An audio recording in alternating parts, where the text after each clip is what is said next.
Yes, somebody else is typing. Thank you. Hi, my name is Tiffany, and my topic is going to be on fluoridation. The American Dental Association, aka the ADA, has advocated that if you brush your teeth with fluoridated toothpaste, which is the addition of fluoride to basically anything, but if you brush your teeth with fluoride, you'll prevent cavities, which is all great and fabulous. But when you turn it on the back, you see that there's a poison label warning, and it tells you to call poison control if you accidentally swallow it. And the reason why that is because the active ingredient in toothpaste is called sodium fluoride. And that's basically a pollutant from the aluminum industry. Sodium fluoride comes out as a gas just basically called fluoride. And that burns all of the crops in the surrounding areas and even injures the employees if they inhale it accidentally.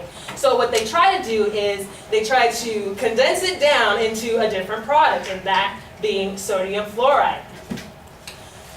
Some people actually don't know that our water is also fluoridated, which is the addition of fluoride to our water to help prevent tooth decay. However, some people think that it's there to treat the water, but it's actually to treat us. Another tooth decay ingredient of fluoridation is hydrofluorosilicic acid, another pollutant from the phosphate fertilizer industry. Basically the same reason. It's a gas and they have to condense it, it hurts the people.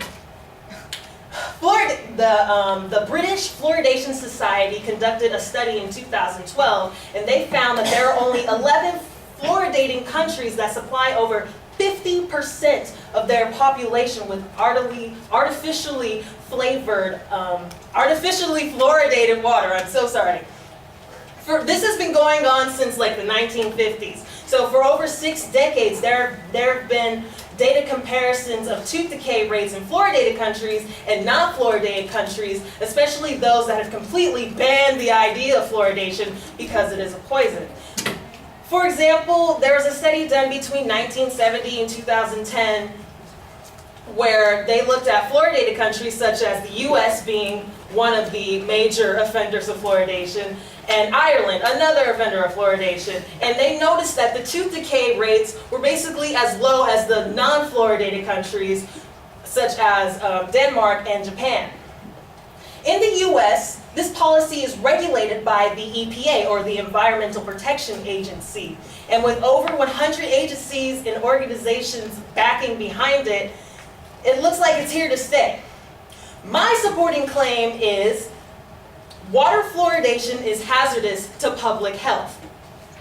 My supporting claims will be water fluoridation causes excessive fluoride exposure, water fluoridation negatively affects childhood development, and water fluoridation impacts adult health. Now for my first supporting claim. Water fluoridation causes excessive exposure to fluoride. In the 1950s, the U.S. Public Health Service established a fluoridation policy based on the first studies done in Michigan, showing a decline in tooth decay from fluoridated water. At the time, no other dental product was patented with fluoride as the active ingredient. Today, we receive fluoride from a variety of different sources other than our municipal tap water. The level of fluoride in toothpaste and other dental products range from the optimal amount set by the EPA of 0.7 parts per million to 1.5 parts per million, which is equivalent to milligram part per liters. With over 60% of U.S. communities receiving water from public water supplies, those who claim that they do not drink fluoridated tap water still ingest this fluoride through their home and throughout the day. For example, if some of you guys ate top ramen this lunch and you used the water from the tap, that's fluoridated.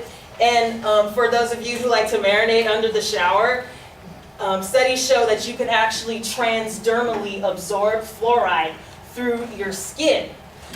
Also, your common water filters, your carbon activated water filters don't really don't filter through the fluoride because the fluoride molecule is so minuscule that it goes straight through it. Another example of common overexposure of fluoride is processed foods and growing foods. Most growing crops in the U.S. agriculture industry treat the pest with a control substance made of fluoride called pesticides, which leave residues. In 2005, the EPA set legal tolerances of fluoride residues found in and on growing food and processed foods. Even though it's in small quantities, it adds up to our daily fluoride intake. According to the FDA, fluoride is not an essential nutrient. It is a drug when it is used in the diagnosis, cure, treatment, or prevention of disease in man or animal. With water fluoridation and other sources of fluoride being available, certain people may experience higher dosage of fluoride than others. Medications are usually prescribed individually, taking into account the person's age, weight, and gender. But however, according to Dr. Deisendorf of the University of Sydney, with Sydney, the fluoridation rates today affect the dosage that people receive every day. Therefore, people may be ingesting more than recommended, which leaves subpopulations very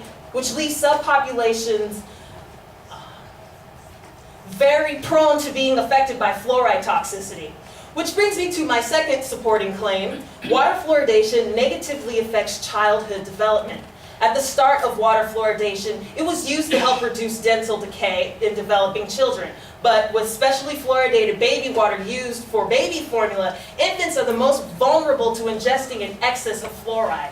Too much fluoride intake for the first 8 years can cause dental fluorosis, which is a defect in the tooth enamel that leads to lower mineral content and porosity of the teeth. Cases of dental fluorosis range from mild to severe. Mild being just white specks on the teeth, and severe being with holes and pores, brown staining. It's really not pretty. Teeth look corrosive, actually. The last survey done by the CDC, or the Center of Disease Control and Prevention, shows data on fluorosis rates in America.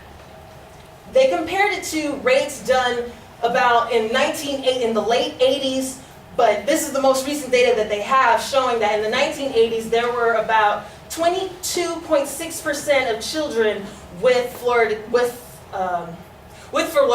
bad fluorosis on their teeth, versus the most recent study, 1999 to 2010, where there's actually a higher rate of about 40%. Although dental fluorosis is considered just to be a cosmetic side effect of water fluoridation, the researchers have found a relation between water fluoridation and the neurological impact on children. To this date, we have seen over 40 experiments based on the examinations of over 11,000 children exposed to water fluoridation, revealing evidence that it may damage a child's developing brain. As a method to plan for future research, in 2012, a team of scientists at Harvard and China Medical School, University of Shenyang, combined and compared results of 27 human studies over a span of 22 years. And what they found was that the average decrease of IQ was the average of 7 IQ points, which is way below average when it should be about at 100 and above to be normal. Ann L. Choi, the lead author of this experiment, states, "No human studies in this field have been conducted in the U.S. The National Research Council and the team of scientists feel as though the potential impact of the developing brain to children makes this a high research priority." My third supporting claim is water fluoridation can impact adult health. The Institute of Medicine, or IOM, states that adults, irrespective to their health conditions, can safely ingest up to 10 milligrams of fluoride each day in their lives without developing bone damage. IMO has suggested over time that adult men need roughly 3 liters of water, and women need about 2 to 2.2 liters of water today. With 1 milligram per liter of fluoride in drinking water, 50% or so of fluoride is excreted within 24 hours through urine.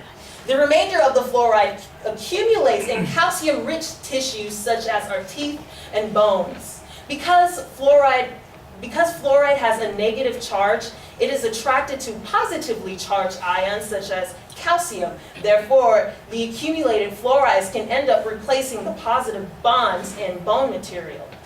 If the body is unable to successfully excrete or convert the fluoride, it can lead to skeletal fluorosis, making porous surfaces along the skeleton. The first stages of the disease include joint pain such as arthritis and decreased bone strength and increased bone density.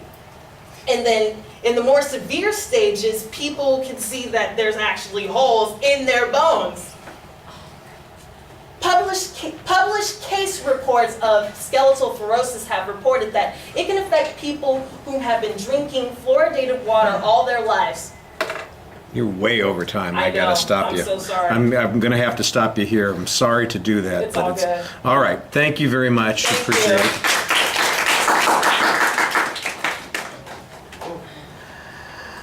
All right. Well, let's start with the timing issue first, since that's obviously the first issue. You've got your introduction is way too long. You go 3 minutes before you get to the proposition. So you've got half of the designated time is committed to the introduction. It's got to be a lot faster than that. You don't get to your second point until you're already out of time. So point number 2 starts right as you lose the 6 minutes. So that's the main issue. So that whole first section has to be narrowed down, and you got a little convoluted when you're presenting the main proposition. You identify it at first as a supporting claim. It's actually your main proposition. I think you knew that when you made that mistake, but you corrected it pretty clearly. There's a good preview of what the structure is going to be. The signposts on the structure are pretty clear. Like I said, I think it's not hard to follow, except that there's a lot of information, and that's another thing that you're going to have to do. You're going to have to condense the information to get to the essential problems that you're talking about. There's not a problem with a lack of information at all. Obviously, there's a ton of stuff that's involved in it, but you need to kind of get to the essence of each point a little bit more quickly, because people are just going to get lost in some of the minutia that you have. The delivery, I think, is very effective vocally. I mean, obviously, you are enthusiastic and forceful when you're speaking. I don't think anybody in here is going to be sleeping through your speech. I do think your eye contact could be a little bit more consistent during the presentation. And, when that eye contact's more consistent, you might notice the time a little bit more frequently. All right, thank you.